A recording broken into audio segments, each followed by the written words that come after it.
സംഗീത വിരുന്നിനിടയിൽ അധിക പ്രസംഗം ചെയ്യാൻ പാടില്ല. അത് നല്ല ബോധമുണ്ട്. എങ്കിലും ഉച്ചയ്ക്ക് ഇത്രയും തിരക്കിൻ്റെ ഇടയിൽ പറഞ്ഞിരുന്നു, ഇത്രയും വലിയ മഹാന്മാർ ഇവിടെ വരുമ്പോൾ ഒഴിഞ്ഞ കസേരകളെല്ലാം കാണേണ്ടതെന്ന്. പക്ഷെ തുടക്കത്തിൽ ഏതാണ്ട് ഒരു 10-20 പേര് ഉണ്ടായിരുന്നുള്ളൂ. അതുകൊണ്ട് അവരെ വെറുതെ കാഷ്വലായിട്ടൊന്ന് സ്വാഗതം ചെയ്ത് പരിപാടി തുടങ്ങുകയായിരുന്നു. ഇന്ന് ഇത്രയും പേര് ഇവിടെ ഇരിക്കുന്നുണ്ട്, അവരറിയണം. പാടുന്ന ആള് സംഗീത വിദ്വാൻ മധുരൈ TNS കൃഷ്ണ എന്ന യുവഗായകൻ. സംഗീത വിദ്യാർത്ഥികളും സംഗീത പ്രേമികളുമെല്ലാം ഈശ്വര തുല്യനായിട്ട് കണക്കാക്കുന്ന ഒരു genius, versatile genius Madurai TN Seshagopalan അവരുടെ മകനും ശിഷ്യനുമാണ്.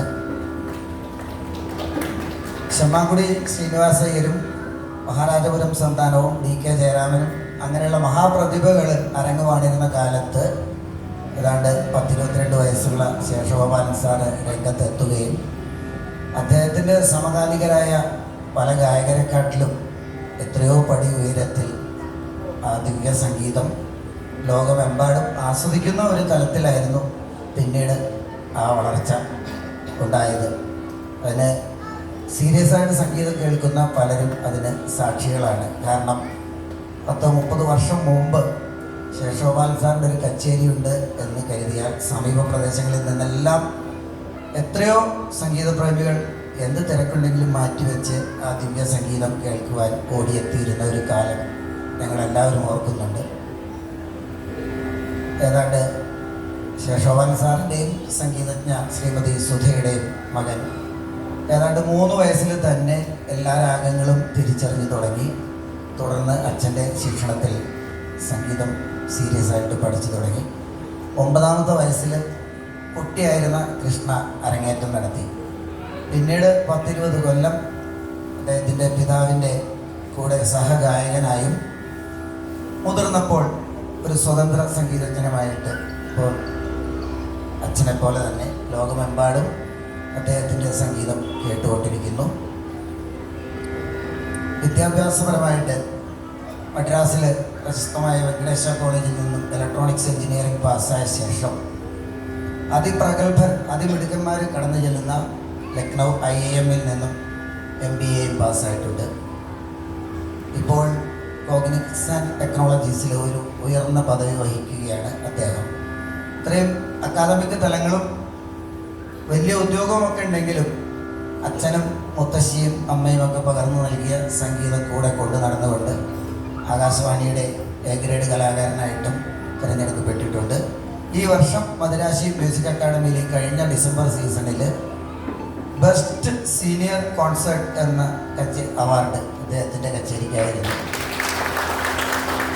ഏതാണ്ട് +2 പഠിക്കുന്ന കാലത്ത് തന്നെ ശേഷഗോപാൽ സാറ് എറണാകുളത്തൊക്കെ പാടാൻ വരുമ്പോൾ കുട്ടിയായ കൃഷ്ണയും വരുമായിരുന്നു.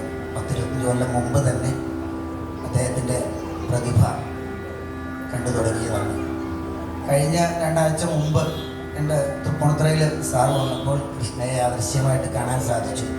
അന്നിങ്ങനെ ഒരു മോഹം പറഞ്ഞപ്പോൾ അദ്ദേഹം ഇത് ഏറ്റെടുത്തു. നാളെ രാവിലെ മദിരാശിയിൽ ഡ്യൂട്ടിക്ക് ജോയിൻ ചെയ്യേണ്ട ആളാണ്. കോയമ്പത്തൂരിൽ നിന്നും 7 മണിയുടെ ഫ്ലൈറ്റിന് പോകണം. ഇത്ര റിസ്ക് എടുത്താണ് വന്നേക്കുന്നത്. അതിലുമുപരി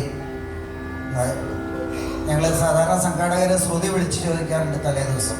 ഇന്നലെയാണ് അദ്ദേഹം പറഞ്ഞത് ശ്രുതി കുറച്ച് കുറയ്ക്കണം, തൊണ്ടയ്ക്കൊരു ചെറിയ പ്രശ്നമുണ്ട്. ഇന്ന് ഉച്ചയ്ക്ക് 3 മണിക്ക് ഊണ് കഴിച്ചുകൊണ്ടിരുന്നപ്പോൾ ശബ്ദമില്ല.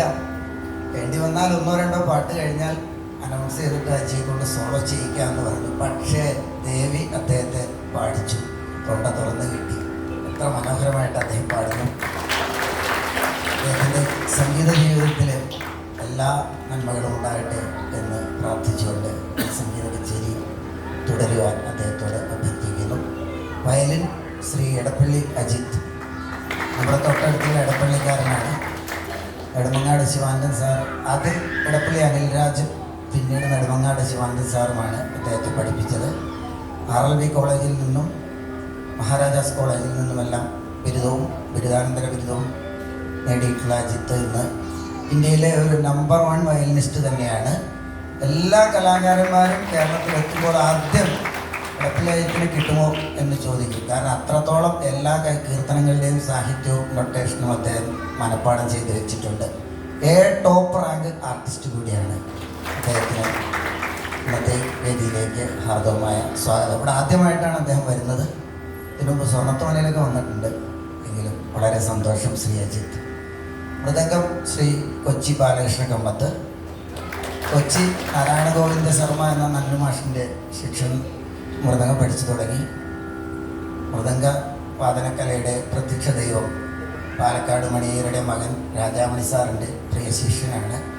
എ ഗ്രേഡ് ആർട്ടിസ്റ്റാണ്. നമ്മുടെ ഭക്തിഗാനങ്ങളൊക്കെ ഒരുപാട് CD ഇറങ്ങിക്കൊണ്ടിരുന്ന കാലത്ത് അതിലെല്ലാ CD-കളിലും നമ്മൾ കേട്ടിരിക്കുന്ന മൃദംഗം ബാലകൃഷ്ണ കമ്മത്തിൻ്റേതാണ്. ഒരു മോസ്റ്റ് വാണ്ടഡ് മൃദംഗം ആർട്ടിസ്റ്റ് തന്നെയാണ് ശ്രീ ബാലകൃഷ്ണ കമ്മത്ത്. ഹിടം വായിക്കുന്ന മഹാൻ. ഇവിടെ ഇതിനു മുമ്പ് ഒരു ചെറിയ ചേംബറിൽ അദ്ദേഹം വന്നിട്ടുണ്ട്. ശ്രീ തൃപ്പൂണിത്തുറ രാധാകൃഷ്ണൻ കഴിഞ്ഞ 52 വർഷമായിട്ട് അദ്ദേഹം ഈ രംഗത്തുണ്ട്. അദ്ദേഹത്തിൻ്റെ മുത്തച്ഛൻ കൊച്ചി രാജകുടുംബത്തിൻ്റെ ആസ്ഥാന വിദ്വാനായിരുന്നു ഗോപാലകൃഷ്ണ ഭാഗവതർ. അച്ഛന് ഗുരുവുമായിരുന്ന G. നാരായണസ്വാമി മൃദംഗ വിദ്വാനായിരുന്നു. വലിയച്ഛൻ വിശ്വനാഥ ഭാഗവതർ ചെമ്പൈയുടെ സമകാലികനായിരുന്നു. ഈ നാട്ടിൽ ആദ്യമായിട്ട് സാക്സഫോൺ കൊണ്ടുവന്ന രാമനാഥൻ വലിയച്ഛൻ്റെ പൗത്രനാണ്. അതായത് പത്മഭൂഷൺ TV ഗോപാലകൃഷ്ണൻ. ഈ നാട്ടിൽ ആദ്യമായിട്ട് ഒരു പത്മഭൂഷൺ ബഹുമതി നേടിയ ആൾ കനകധാര ക്ഷേത്രത്തിൽ തൊഴാനൊക്കെ വന്ന് എത്ര സന്തോഷമായിട്ട് ഇവിടെ 1 മണിക്കൂറോളം അദ്ദേഹം ഇരുന്നു. അദ്ദേഹത്തിൻ്റെ മകനാണ് രാമനാഥൻ. അങ്ങനെ നോക്കുമ്പോൾ രാധാകൃഷ്ണൻ്റെ ഇപ്പോൾ അദ്ദേഹത്തിൻ്റെ മകനും പാടി തുടങ്ങി. അദ്ദേഹത്തിൻ്റെ ജ്യേഷ്ഠ സഹോദരൻ ഗോപാലകൃഷ്ണൻ, മറ്റൊരു സഹോദരൻ മോഹൻ, അവരെല്ലാം